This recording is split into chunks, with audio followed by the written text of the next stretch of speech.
Vous pouvez accueillir Bernard de Villers et Julien Doulibitch pour Aromat Studio à Liège.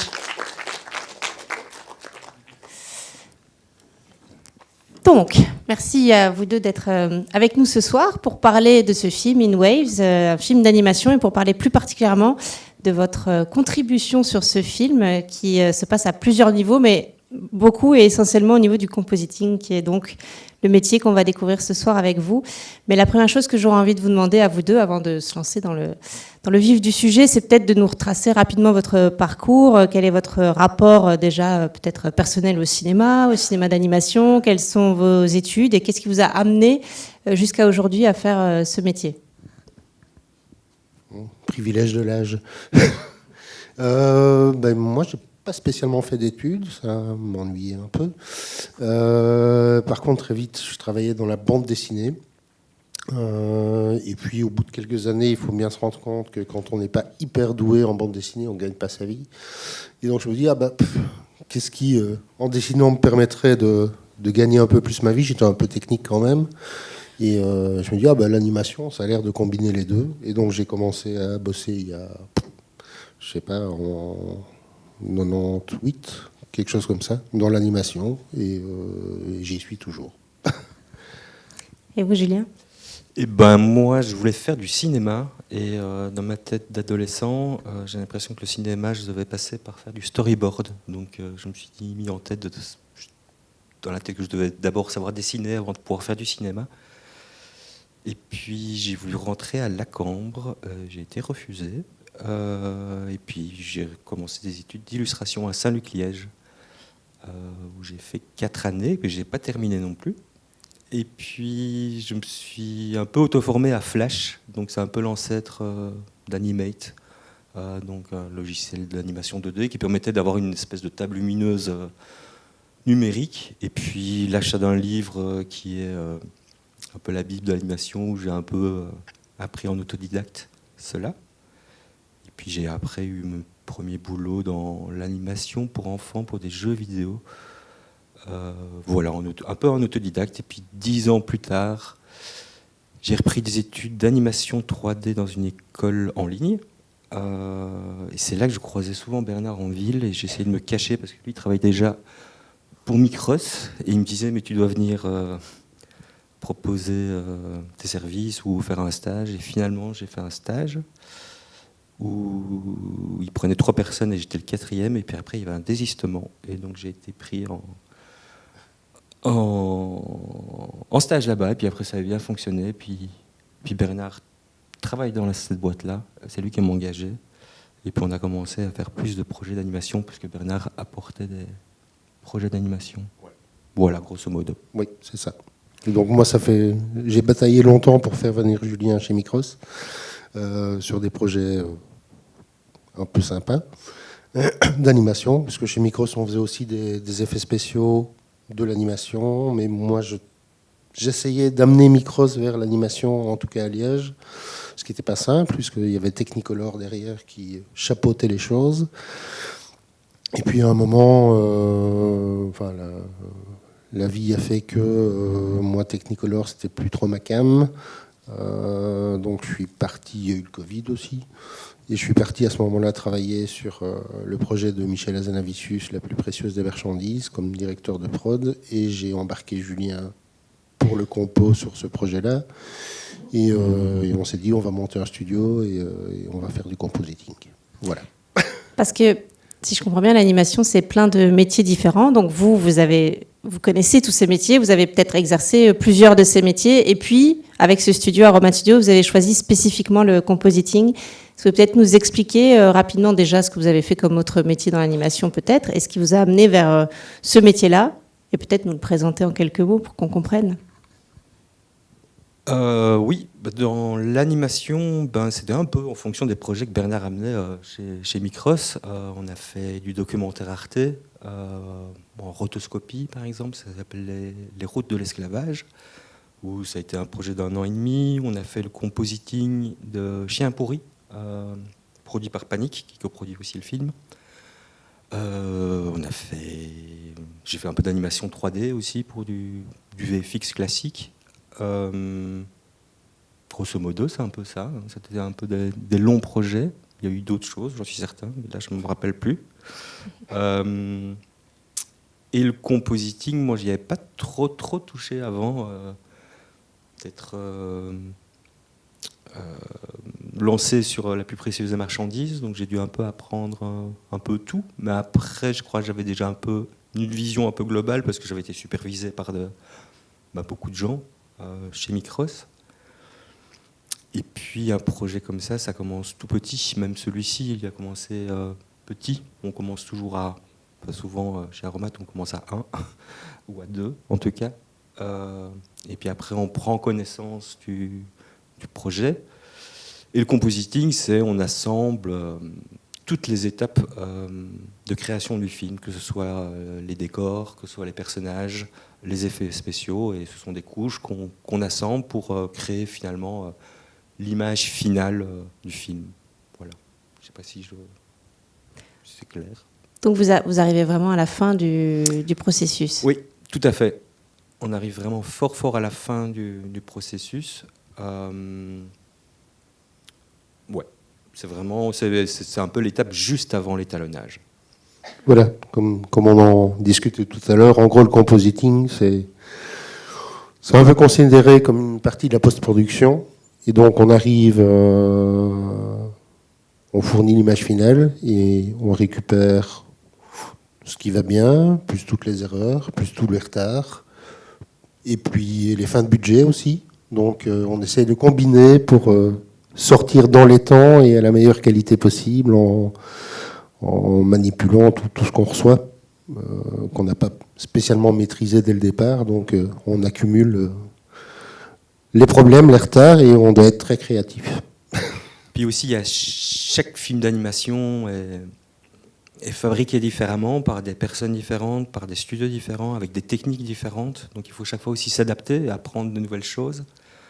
La plus précieuse des marchandises était vraiment très classique, avec de l'animation 2D faite à la main, puis des décors peints aussi faits à la main, et c'était de l'assemblage de cela. Ici, il y a eu 4 studios qui ont travaillé sur ce projet. Donc il y a Silex, qui est aussi coproducteur, enfin producteur principal, et qui a aussi un studio d'animation où tous les storyboards et les décors ont été faits.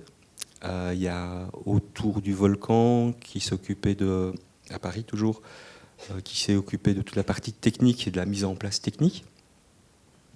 Et il y a Gaoshan sur l'île de la Réunion qui s'est occupé de l'animation 3D.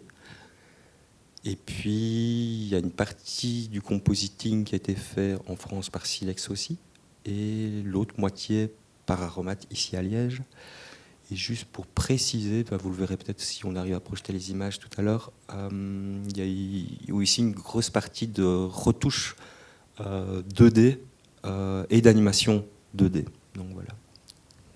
Encore peut-être une petite question avant qu'on regarde les images. Donc, ce compositing, c'est de l'assemblage, mais j'imagine que vous ne faites pas que juste superposer les couches qu'on vous envoie. Une fois que tout ça est mis ensemble, comment est-ce que vous intervenez, vous ? Qu'est-ce que vous modifiez, par exemple, ou qu'est-ce que vous enlevez, ajoutez ? Quel est votre travail à ce moment-là ? Il y a les décors qui sont peints à la main, ici, et tous les personnages sont de façon basique, avec la même couleur de peau, avec la même couleur de t-shirt, avec des couleurs très, je veux dire, fades ou flat. Et en gros, c'est reprendre ce personnage flat, le superposer effectivement sur le décor, mais lui appliquer des ajustements colorimétriques en fonction de la couleur de peau, enfin, différents aplats de couleurs, j'ai envie de dire, avec des masques de fusion pour vraiment intégrer le personnage au décor et pour qu'il s'intègre au décor par rapport à l'ambiance, à la séquence, à l'intention. Et en plus de ça, il y a aussi, ce film-ci il est assez cinématographique, avec des mouvements de caméra, mais il y a aussi des codes qui se rapprochent plus du film, avec des focus, des flous, des reflets de lumière, la lumière qui vient un petit peu manger les bords des surfaces, ce genre de choses. Voilà. Ça, c'était l'intention de la réalisatrice. Justement, est-ce que vous pouvez nous parler un petit peu de comment vous travaillez avec ici la réalisatrice pour définir les changements qui vont être opérés, qu'est-ce qu'on va choisir dans le décor qui va avoir une influence sur les personnages et vice-versa. Quel est le cahier des charges que vous avez en fait, et spécifiquement pour ce film peut-être? Ça, il s'est fait un peu progressivement. Il y avait un color key, c'est-à-dire une espèce de storyboard avec déjà une artiste qui avait passé en revue tout le film pour donner une intention globale sur les séquences, etc. Et puis progressivement, je pense que pour la réalisatrice, les couleurs étaient peut-être trop saturées et ça a été assez organique, je pense, sa vision de fabriquer au niveau de la colorimétrie du film. Donc finalement, ce que nous on lui fournissait, c'était une image compositée, mais avec aucune intention artistique. Donc, comme je vous disais tout à l'heure, avec la même couleur de peau, etc. Et on lui demandait de prendre un shot d'une séquence et de faire une référence, qu'elle faisait ça sur Photoshop assez rapidement, où elle posait vraiment les intentions. Et au moins, on avait une première direction, et puis après, c'était des échanges hebdomadaires au quotidien avec elle pour rectifier. Donc on propose quelque chose et puis elle dit ça plus ceci, ça plus cela, ça j'aime bien, ça je n'aime pas. Et nous on est toujours au service de quelqu'un. On peut proposer des choses, mais on est au service de sa vision, quoi. Est-ce qu'on peut peut-être voir des images? Je sais que vous êtes... Enfin, croisez les doigts évidemment, en espérant que ça marche.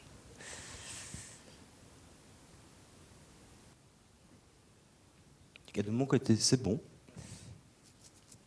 Alors, ça ne marche pas encore chez nous, mais on va peut-être poser encore l'une ou l'autre question en attendant de voir si on arrive à balancer sur le grand écran, ce que je vois ici sur le petit écran.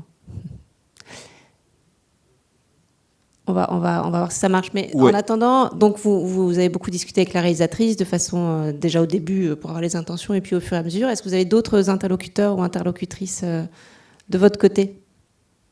Oui, il y a le chef compo aussi qui travaille aussi en direct avec la réalisatrice et donc il participait évidemment à toutes ces discussions et il amenait des idées et lui aussi était au service de la réalisatrice. Donc juste chef compo, c'est parce que le compositing a été pris en charge à la fois chez vous et en France. C'est ça. Et comme le film est français, il y avait cette...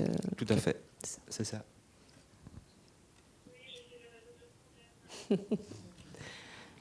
Donc pendant qu'on essaie. Donc il y a et puis j'imagine que vous, peut-être Bernard, vous êtes aussi en contact avec voilà les images. Est-ce qu'on essaye de voir si ça marche? Oui, là c'est bon. Là j'ai sélectionné chaque 4 shots. C'est pour vous montrer que c'est un travail de beaucoup de studios. Donc chaque fois vous verrez l'animatique, donc c'est le storyboard qui est mis de façon temporelle. Et puis après je peux peut-être commenter en direct. Je vais couper le son.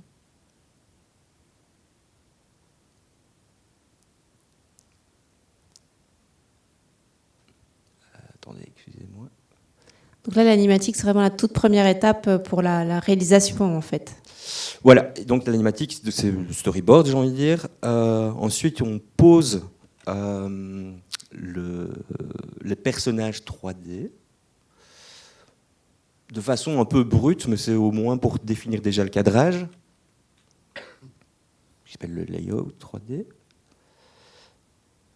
Ça, c'est le décor qui a été peint sur Photoshop.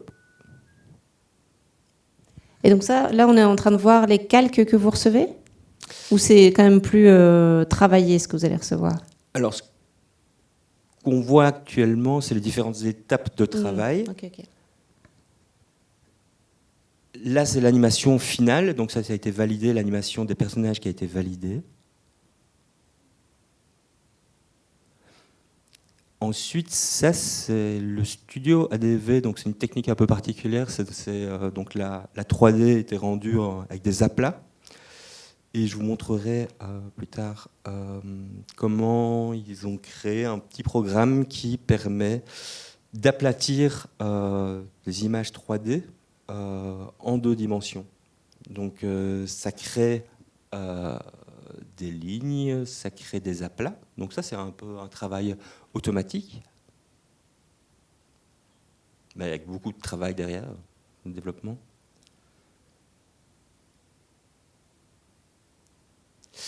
Et là, ça fait partie du clean 2D. C'est-à-dire que si on regardait l'étape précédente, je veux dire, toutes les lignes ici ne vont pas suivre correctement l'animation. Il va y avoir des pops, donc il y a des lignes qui vont apparaître, qui disparaître. Il y a des trous dans les dents. Il y a toujours des imperfections. Et donc, ça a été gros travail d'animateur 2D et de clean 2D.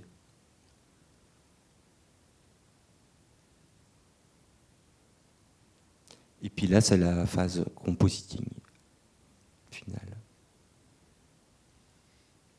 Donc là, on a bien vu à la fois les lumières, les flous dont vous parliez, etc. C'est ça. Ouais.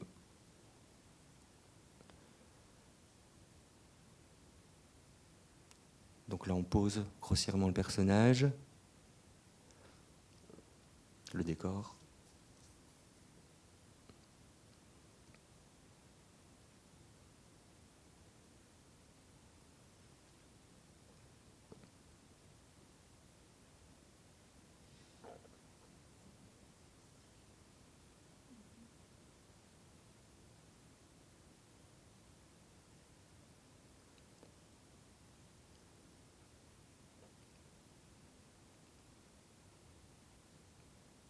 Ici, le décor, c'était juste le ciel.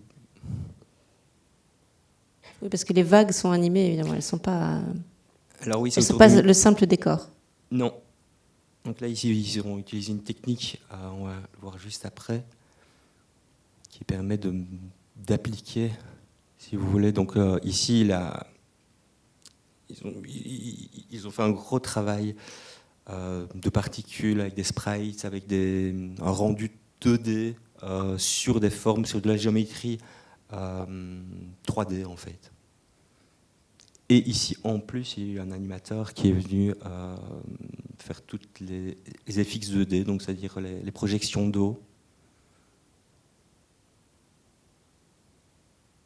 Alors ici, il y a aussi du clean 2D, donc ce dont je vous parlais, c'est-à-dire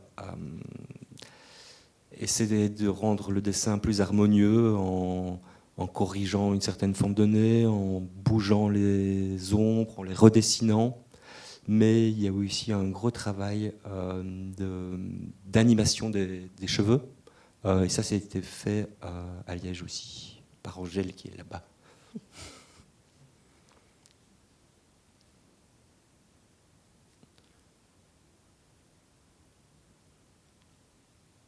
Et un petit dernier.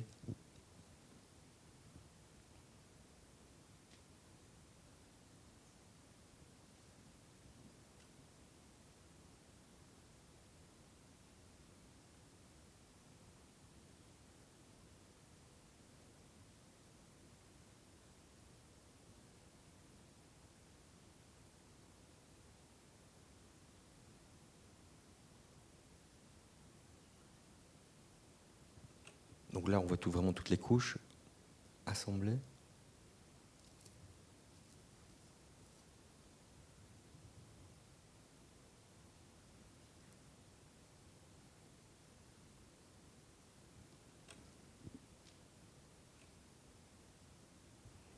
Voilà. Donc là, c'est des plans, le dernier aussi, sur lesquels vous avez travaillé. On voit quand même qu'il y a une énorme différence dans le dernier plan entre les deux dernières étapes. Est-ce que c'était particulièrement compliqué de travailler sur ce projet où il y a cette eau, justement, enfin voilà, où il y a des éléments tellement différents d'une étape à l'autre? Les plans d'eau n'ont pas été spécialement plus compliqués que d'autres. C'est pas spécialement les plans les plus impressionnants qui sont les plus compliqués. Parfois c'est compliqué parce que les sources sont peut-être difficiles, ou il y a un problème technique, ou on n'a pas pensé à quelque chose, donc il faut trouver une autre solution. Ça dépend en fait, vraiment ça dépend. Et puis après, on cherche aussi. Je veux dire, la réalisatrice cherche aussi, on essaie un effet. C'est de la recherche aussi. Voilà. Des gens avec qui vous avez travaillé dans la salle, c'est ça? Oui, là il y a Angèle et Mathéo. Mais qui n'ont pas forcément envie de... Compositing Théo et Angèle qui a fait toute l'animation des cheveux. Est-ce que vous pouvez nous parler de l'équipe justement qui vous entoure, de la temporalité aussi, combien de temps ça prend de s'occuper de cette étape du compositing, voilà. En fonction du calendrier, en gros, qui est fourni par la production, on fait venir une personne, 2 personnes pour lancer les premières étapes. Typiquement ici, sur ce film, on a commencé par une première période de 5-6 mois de clean 2D, parce que c'est une étape qui vient forcément avant le compositing. Donc Angèle nous a rejoint assez vite, et je crois que c'est quasiment la personne qui a travaillé plus longtemps sur le film. Donc, parce qu'elle, étant animatrice 2D, venait vraiment travailler sur les retouches post-rendu, en fait, post-calcul des images 2D, pour justement corriger toutes les imperfections, animer les cheveux, animer certains vêtements et d'autres effets. Et puis, au fur et à mesure de la production, on commence le compositing, et là, l'équipe s'agrandit avec d'autres profils, et puis ça continue, et au fur et à mesure de la fabrication du compositing, il y a de moins en moins de clean 2D à faire, par exemple, et donc l'équipe clean 2D rétrécit. Ici, en gros, en temporalité, on a travaillé plus ou moins 1 an sur le film, en fait. Et au pic du film, on était 17 personnes, je crois, quelque chose comme ça. Donc c'est vraiment un travail sur le temps long et aussi la spécialisation. Donc on parlait d'Angèle qui s'est occupée des cheveux. Enfin, je veux dire, c'est des choses qui sont très concrètes finalement et des spécialisations très pointues. Oui, dans le sens, heureusement qu'Angèle était là et qu'elle est vraiment très très bonne animatrice, parce qu'à la base, c'était pas du tout prévu qu'on fasse les cheveux. Ça, c'est les petits aléas de la production. Censément, les cheveux étaient faits en FX2D par le département FX2D, et on s'est retrouvé avec des plans où les cheveux ne bougeaient pas du tout, et donc la réalisatrice était moyennement contente que les cheveux ne bougent pas. Et donc, comme on arrive à la fin, que l'étape de rendu des images et d'animation est terminée, la seule option, c'est de corriger les cheveux en clean 2D, et voilà. Donc en fait, on a fait du FX 2D, mais alors que c'était censément juste des petites retouches et des corrections, et donc on a animé les cheveux. Voilà. Donc finalement, en fait, tout le monde est animateur, animatrice, quelle que soit l'étape, mais c'est un travail différent à chaque fois. Oui, parce que quand on fait du compositing, on doit aussi animer des reflets, on doit aussi regarder des pop, on doit faire des suivis de mouvements, même animer une ombre, la façon dont une ombre va apparaître quand quelqu'un se retourne.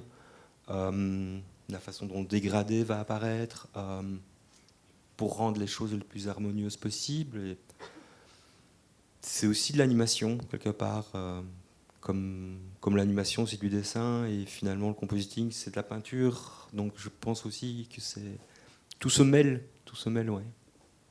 Mais avec des temporalités différentes et des étapes différentes. Ouais. Non, je disais, ce qui est vraiment gratifiant, je trouve, en compositing, c'est qu'en fait, on a la maîtrise de l'image finale. Et donc, les autres étapes sont un peu ingrates, quelque part, même si artistiquement, elles sont peut-être... l'animation, ça reste quelque chose... L'animation de personnage, ça reste quelque chose de très intense, artistiquement à haute valeur ajoutée, je veux dire. Mais pour un animateur, c'est assez ingrat, parce que ce qu'il anime... il ne voit qu'à la fin, en fait, réellement ce que ça donne. Donc, c'est un peu le côté gratifiant du compositing, en fait. Voilà.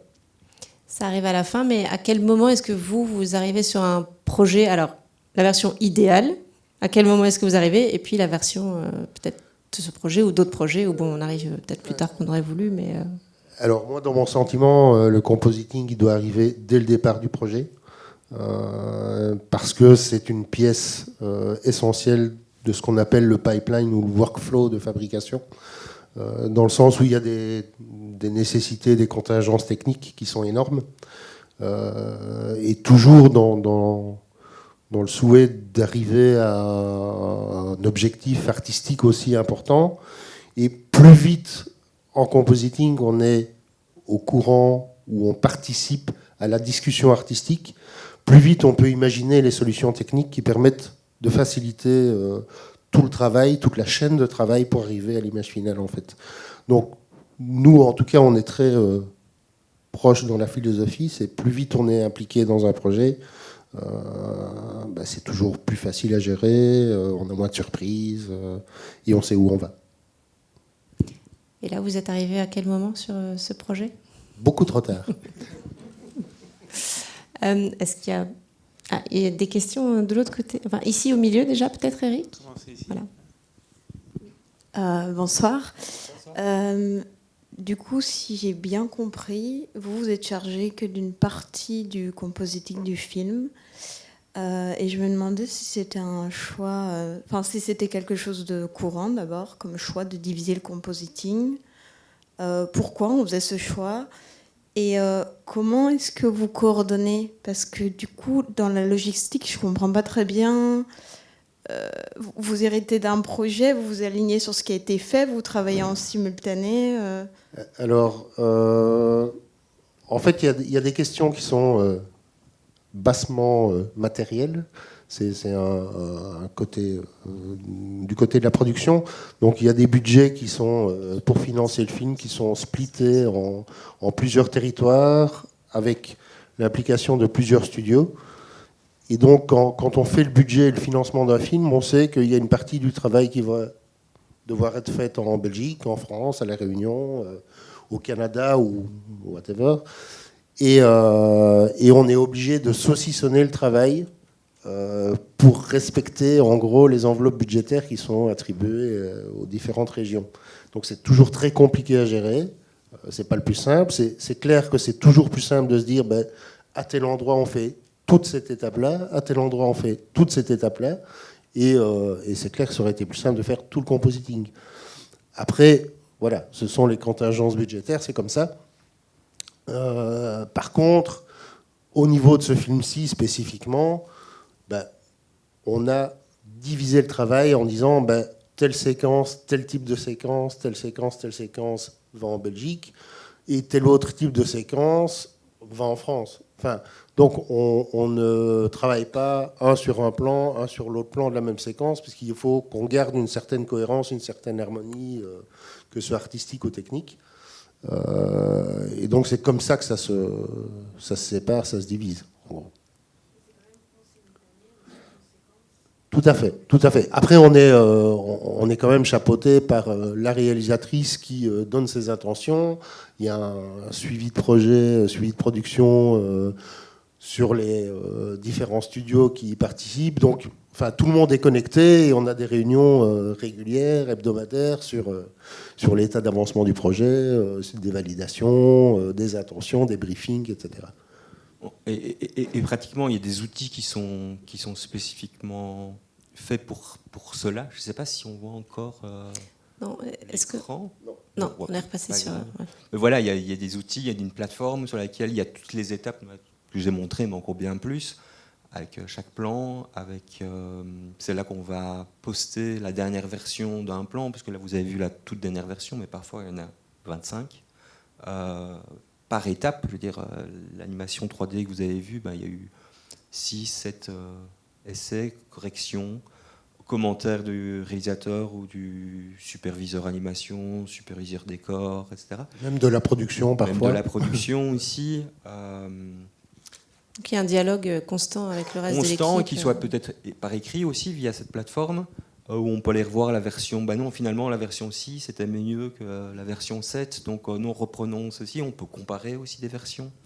Donc il y a quand même des outils de production en ligne qui permettent de laisser des commentaires, de poser des questions, et puis après, ça ne remplace pas non plus des meetings, des calls, si pas quotidiens, 2-3 fois par semaine, et puis il y a aussi des briefs aussi, où la réalisatrice prend 1 heure avec nous pour parler de cette séquence-là, ce qu'elle répète, ce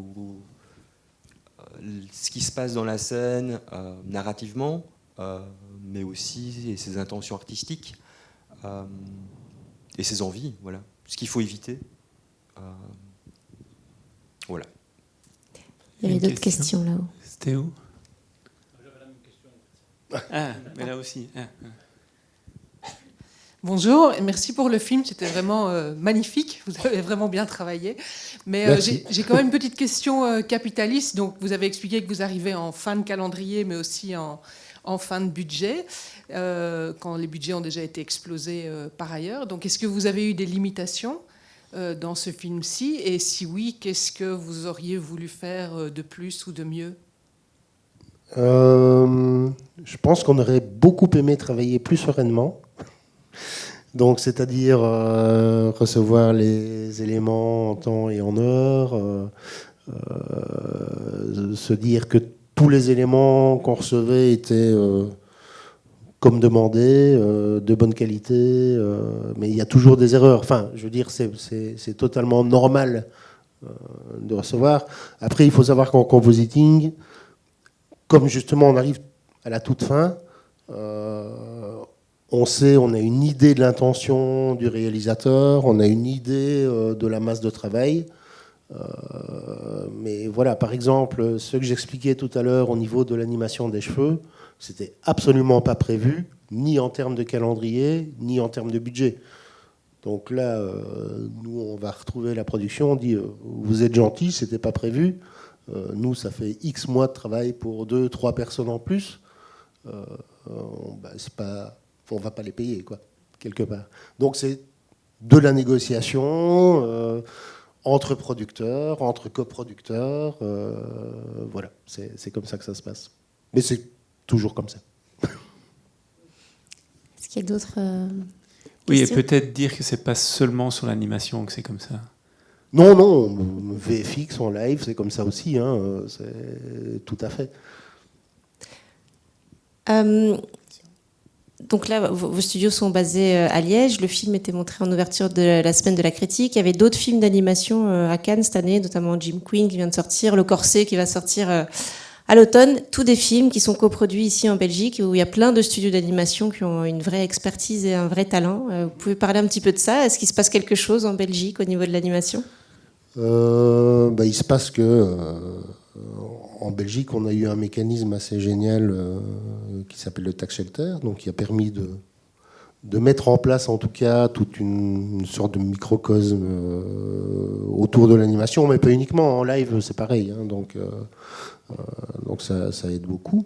Il y a quelques précurseurs, il y a Enwave qui est là. Qui est représenté ici, qui est aussi un des précurseurs en Belgique de l'animation, donc qui est là depuis très très longtemps. Et donc ça aussi, ça participe au fait que ça attire le regard, en tout cas, sur un savoir-faire, des talents, etc. Et à partir du moment où on arrive à financer une partie de ce travail en Belgique et que le talent répond quelque part, on continue. Voilà. Mais c'est vrai que pour l'instant, il y a assez bien de studios d'animation en Belgique, il y a assez bien de boulot, mais c'est fonction des aléas aussi, des financements, des politiques. Voilà, tout est lié.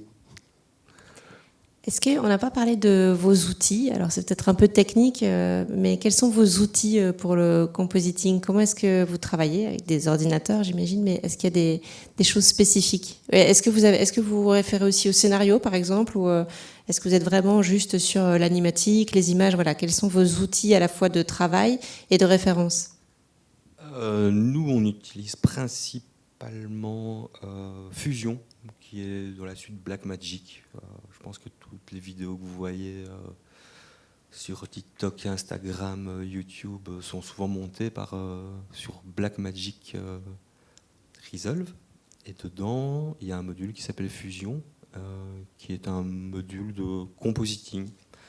Il y a la version Fusion Studio, et nous on utilise la version Studio, donc c'est une version qui ne s'occupe que de ça, qui est un peu plus ouverte, ce qui permet de faire un peu de programmation sur le côté, de développer des scripts, des outils, etc., dans le but de faciliter certaines tâches répétitives. Il faut savoir aussi que Blackmagic n'est pas très cher et extrêmement puissant. Donc s'il y a des gens qui veulent s'essayer à ça, c'est tout à fait possible de télécharger Blackmagic DaVinci et de commencer à faire du compositing chez soi. en autodidacte. Il y a beaucoup de tutoriaux. Finalement, la technique, c'est vraiment de la technique. Nous, on cherche souvent des profils d'illustrateurs, j'ai envie de dire, parce que c'est quand même une façon de construire une image, d'éloigner des éléments grâce à des couleurs, de les rapprocher, de mettre en valeur des choses. Et la technique, ça s'apprend toujours. Mais oui, je pense que le plus important, c'est quand même l'œil et la pratique artistique. Après, les deux se rejoignent à un moment donné aussi. Voilà, donc ça c'est plutôt par rapport à l'outil pour le compositing.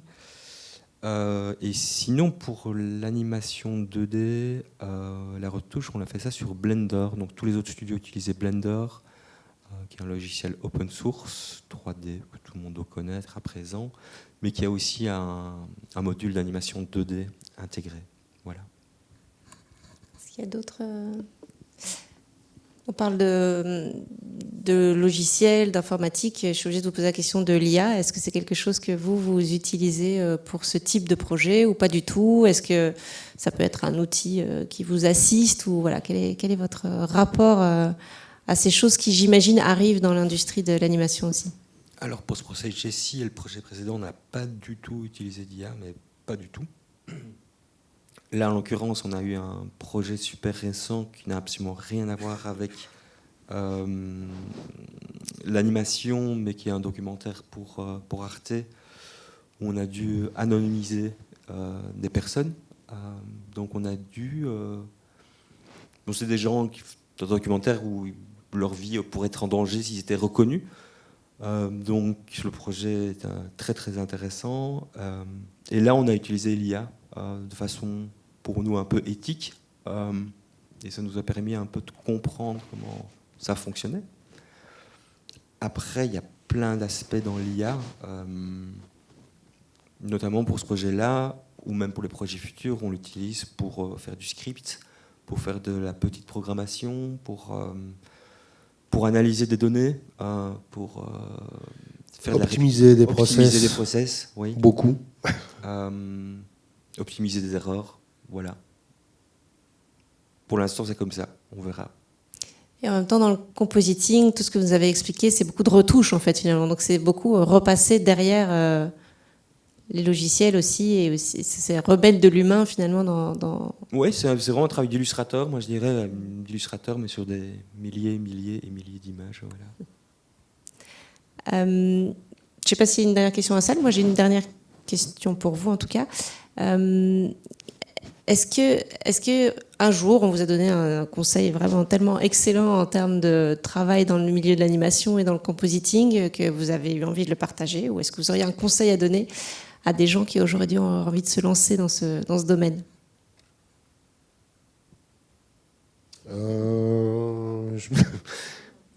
Mais déjà, vous avez tous les deux expliqué que vous étiez assez autodidacte. Voilà, je crois qu'avant tout, il faut être curieux. Il faut être curieux, toujours à l'écoute, aller voir partout ce qui se passe, ce qui bouge, comment ça bouge, quels sont les nouveaux outils, les nouvelles technos, etc. Et emmagasiner un maximum d'informations et s'entraîner. Ouais, moi j'ajouterais, c'était donc un peu grâce à Bernard que j'ai eu mon stage chez Micros, et il se trouve que la personne qui donnait ce stage, donc dans un milieu vraiment professionnel, était la personne qui m'avait vraiment donné envie de faire de l'animation. C'était une animatrice, une des premières belges qui avait travaillé sur Toy Story 1.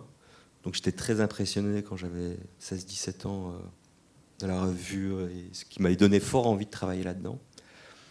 Et donc le hasard a fait que c'était elle qui donnait ce stage. Et je galérais quand même pas mal en animation 3D. Et à un moment donné, je lui ai demandé si je pouvais rester 3 heures derrière elle. Et très gentiment, elle m'a dit oui, parce que c'est pas toujours très évident d'avoir quelqu'un qui est derrière soi quand on travaille, surtout de l'animation 3D. Et en fait, je me suis rendu compte qu'elle se trompait. Et que quand elle se trompait, elle recommençait. Et grosso modo, je pense que j'avais la bonne technique, mais juste avoir visuellement, voir que quelqu'un de son niveau se trompait, et de voir qu'elle se trompait et qu'elle s'accrochait, et au final, ça donnait bien. C'était une super leçon, voilà. Vraiment voir que l'erreur fait partie du processus, quoi. Ouais, et s'accrocher, quoi. Avant qu'on se quitte, je voudrais juste rappeler que le film sort demain dans les salles belges et ici au Palace, donc n'hésitez pas à en parler autour de vous. C'est très important. Eric, tu voulais rajouter quelque chose ? Oui, juste vous dire qu'on démarre aussi les Sunscreens à partir de demain, donc il y a 50 films jusqu'au 24 août. Vous êtes les bienvenus. Vous voyez, il faisait chaud au début. On a diminué un peu la chaleur, et on pense à vous. Et il fera bon tout l'été. Voilà. Merci beaucoup Bernard, merci Julien d'avoir partagé Merci votre métier avec nous. Merci à vous. Merci.